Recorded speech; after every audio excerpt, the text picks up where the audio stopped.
ಕಾಯ್ದೆ ಕೃಷಿ ಕಾಯ್ದೆ ಅದು ಸರ್ಕಾರದ ಮಟ್ಟದಲ್ಲಿ ನೀವು ಸರ್ಕಾರ ಕರ್ನಾಟಕ ರಾಜ್ಯ ರೈತ ಸಂಘ ಮತ್ತು ಹಸಿರು ಸೇನೆಯ ಚಿಂತಾಮಣಿ ತಾಲೂಕಿನ ವಿವಿಧ ಸರ್ಕಾರಿ ಕಚೇರಿಗಳಲ್ಲಿ ಸಾರ್ವಜನಿಕರ ಹಾಗೂ ರೈತರ ಕೆಲಸ ಮಾಡಲು ಅಧಿಕಾರಿಗಳು ವಿಳಂಬ ಮಾಡುತ್ತಿದ್ದರಲ್ಲದೆ ಕಂದಾಯ, ಕೃಷಿ, ರೇಷ್ಮೆ, ತೋಟಗಾರಿಕೆ, ಪಶುಪಾಲನೆ, ವಿದ್ಯುತ್, ರಕ್ಷಣಾ ಇಲಾಖೆಗಳಲ್ಲಿ ಹಲವು ದಿನಗಳಿಂದ ಹಲವು ಕುಂದುಕೊರತೆಗಳನ್ನು ಪರಿಹರಿಸಿಕೊಳ್ಳಲು ಕಚೇರಿಗಳಿಗೆ ಅಲಿದಾಡುವ ಪರಿಸ್ಥಿತಿ ಬಂದು ಬಹಳ ತೊಂದರೆಯಾಗುತ್ತಿರುವ ಕಾರಣಕ್ಕೆ ಈ ಕೂಡಲೇ ತಾಲೂಕು ಮಟ್ಟದ ಎಲ್ಲಾ ಇಲಾಖೆಗಳ ಅಧಿಕಾರಿಗಳನ್ನು ಕರೆಸಿ ಸಭೆ ಮಾಡಬೇಕೆಂದು ಒತ್ತಾಯಿಸಿ ಕರ್ನಾಟಕ ರಾಜ್ಯ ರೈತ ಸಂಘ ಮತ್ತು ಹಸಿರು ಸೇನೆಯ ಪದಾಧಿಕಾರಿಗಳು ಇಂದು ತಾಲೂಕು ಕಚೇರಿಗೆ ಬಂದು ತಾಲೂಕು ದಂಡಾಧಿಕಾರಿಗಳಾದ ಸುದರ್ಶನ್ ಯಾದವ್ ರವರಿಗೆ ಮನವಿ ಪತ್ರ ಸಲ್ಲಿಸಿದರು.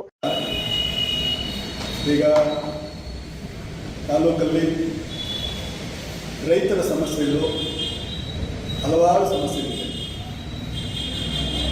ಸರ್ಕಾರ ಏನೇನು ಹೇಳುತ್ತೆ ಎಲ್ಲ ನಾವು ಸರಿ ಮಾಡ್ಕೊಂಡಿದ್ದೀವಿ ಅಂತ ಹೇಳ್ತೀವಿ. ಯಾಕೆಂದರೆ ಅದು ಅವ್ರ ಜವಾಬ್ದಾರಿ. ಅವ್ರು ಹೇಳ್ಕೊಳ್ಳೋದು ನಾವು ಮಾಡಿದ್ದೀವಿ ಅಂತ ಹೇಳ್ಕೊಳ್ಳೋದು ಅವರು ಒಂದು ಇದು. ರೈತರು ತಾಲೂಕು ಕಚೇರಿ ಇರ್ಬೋದು, ಕೃಷಿ ಇಲಾಖೆ ಇರ್ಬೋದು, ತೋಟಗಾರಿಕೆ ಇರ್ಬೋದು, ಮತ್ತು ರೇಷ್ಮೆ ಇರ್ಬೋದು, ಮತ್ತು ಮಾವು ಅಭಿವೃದ್ಧಿ ಕೇಂದ್ರಕ್ಕೆ ಸುಮಾರು ಕೋಟಿಗಳಲ್ಲಿ ಮಾಡಿ ರೈತರಿಗೆ ಏನು ಉಪಯೋಗ ಆಗ್ತಾ ಇದೆ. ಮತ್ತು ಬೆಸ್ಕಾಂ, ಮುಖ್ಯವಾಗಿ ವಿದ್ಯುತ್ ಟ್ರಾನ್ಸ್ಫಾರ್ಮರ್ಗಳು, ಮತ್ತು ಈಗ ಸರ್ಕಾರದಲ್ಲಿ ಒಂದು ಕಾಯ್ದೆ ಮಾಡ್ತಾ ಇದ್ದಾರೆ, ಅದ್ರ ವಿಚಾರವಾಗಿ.